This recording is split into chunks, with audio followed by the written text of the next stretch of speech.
تقاضا کننده‌ای تقاضای عذابی کرد که واقع شد.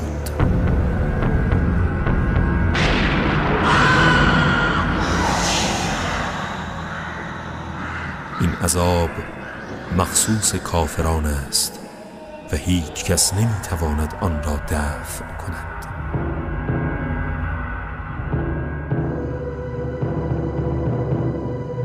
از سوی خداوند ذوالمعارج، خداوندی که فرشتگانش بر آسمانها صعود و عروج می کنند. فرشتگان و روح به سوی او عروج می کنند در آن روزی که مقدارش 50,000 سال است. پس صبر جمیل پیشه کن، زیرا آنها آن روز را دور می بینند و ما آن را